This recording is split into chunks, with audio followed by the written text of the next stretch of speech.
Uh, Hi, I just wanted to see if I can get you to introduce who you are and tell me what you do. Yeah, I'm Kevin Arnold. I'm the founder and CEO of IODA, the Independent Online Distribution Alliance. We're a digital distribution company for independent music labels and video content owners from all over the world. We essentially help people make money online. Awesome.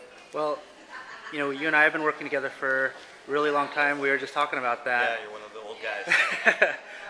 When did IODA start, and what made you decide to start IODA? We started in 2003, really. It was probably March of that year that I started going at it in earnest. Prior to that, I'd been working at Listen.com, which is a company that built Rhapsody, the subscription service. While working there and seeing them try to license a whole bunch of independent record labels and seeing the labels trying to figure out how the industry was working and learn new things about, take on technology challenges like managing metadata, et cetera. I saw that there was a need for somebody to put a solution in place to help people do that. So we started in 2003, and a couple months later, iTunes launched, after that point, the market developed really quickly, and we knew we were going to have a business. So Awesome. I guess since starting it, what's the biggest surprise that you've seen from the point that you started this?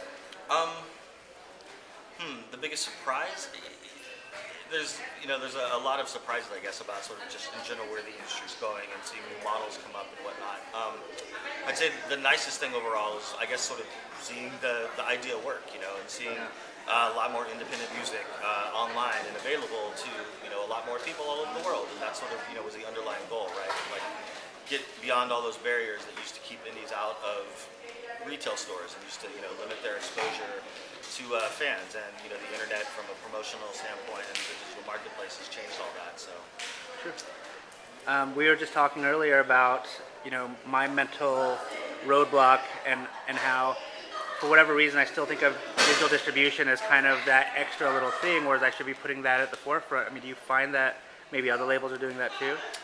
Well, I think it's if they aren't doing that right now, it's long overdue at this point in the game, I'd say. Sure. So it's definitely true. And when we started, you described it really well. It was like, I'd get this check every month for a couple $100, and that would be great. But it was an afterthought. It was just this extra little bonus.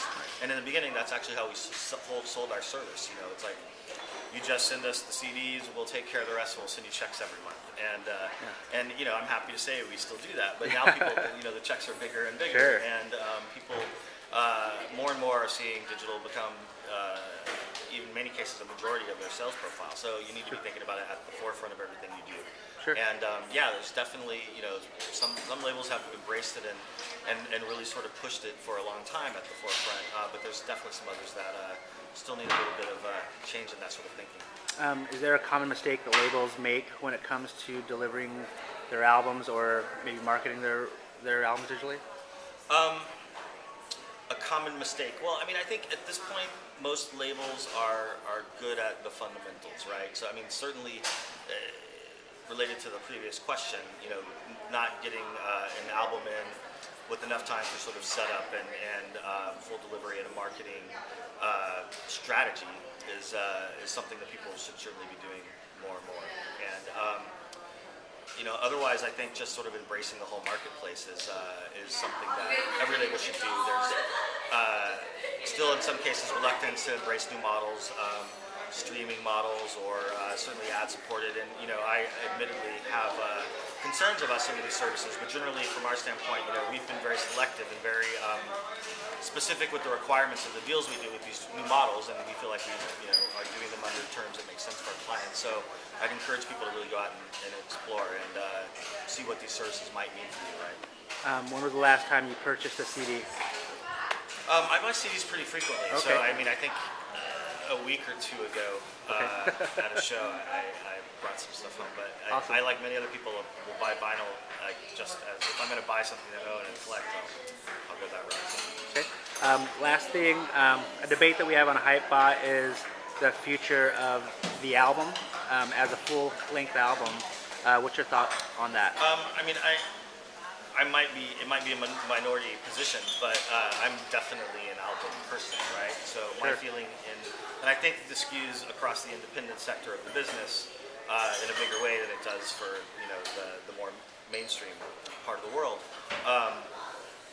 People that in the independent world have deeper connections with the artists. They're bigger fans, and when I like a band, I want to generally own everything that they put out, and if it's the album itself is that way to get a little bit deeper into a sense of what an artist is trying to project, right? I think it's a larger it's a larger context to present the artwork, so it's something I think is really valuable to me. All right. Well, thank you so much for your time. Everybody check out IODAalliance.com, which is kind of confusing.